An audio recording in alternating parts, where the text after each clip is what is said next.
May not be a conspiracy after all, after users complained that TikTok was suppressing views on ICE and Alex Preddy related content. The social media app actually said Tuesday it was facing technical issues. According to TikTok, a power outage at an American data center stopped users from uploading new videos, and said that some videos inaccurately showed they had 0 likes or views.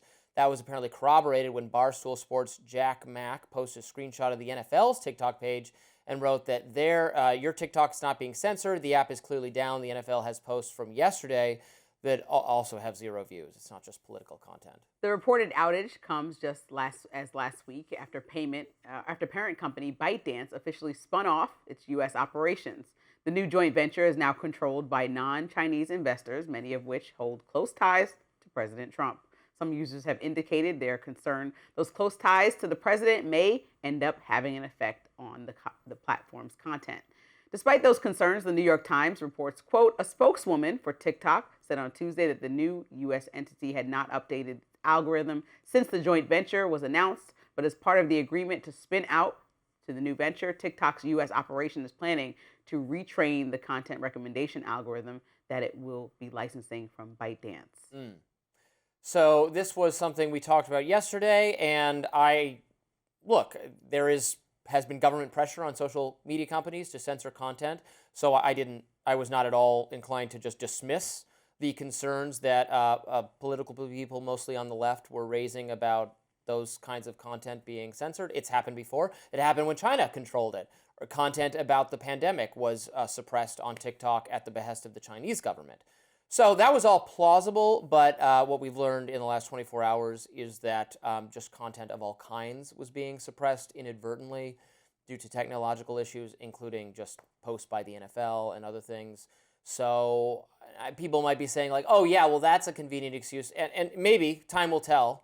Right. But you like to lean into conspiracy theories sometimes. As I said yesterday in my lens when I talked about the story, I said that their statement from Oracle was that the data center was down. I also would like to read because I got an email from the vice president of communications at Oracle. So I'm going to read your statement. At He Oracle? said, yes, his name is Michael Egbert. He said, over the weekend, an Oracle data center experienced a temporary weather-related power outage, which impacted TikTok. The challenges U.S. TikTok users may be experiencing are the result of technical issues that followed the power outage, which Oracle and TikTok are working quickly to resolve.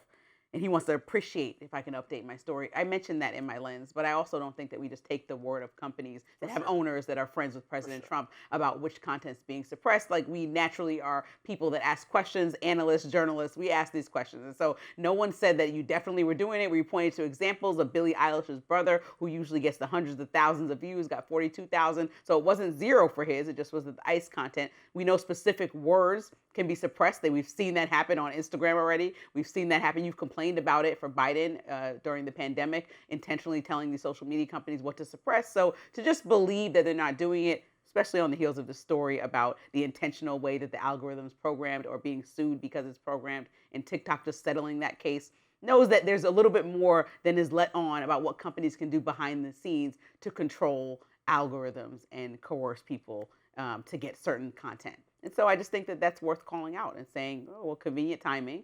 The leadership just changed, but also people who are posting about this major incident that really makes the administration look bad are being silenced. And that's what happened. So if it was a power outage, interesting. If it wasn't, it wasn't. yeah, I agree. And we should be paying close attention as this moves forward. We don't want to see censorship. I don't want to see any censorship on social media content on platforms. We want robust debate over different perspectives, and I hope that continues under the new owners. I hope that's even stronger under the new owners because, again, under the previous owners, they could face pressure from the Chinese government. The Chinese government is not a friend of free speech, and particularly not a friend of content that is critical of the Chinese government.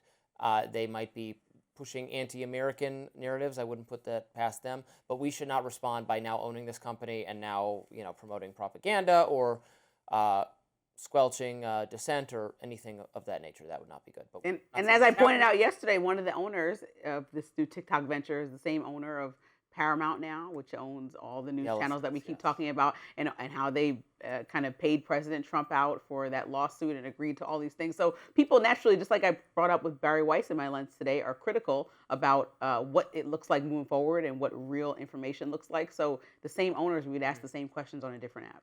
Of course.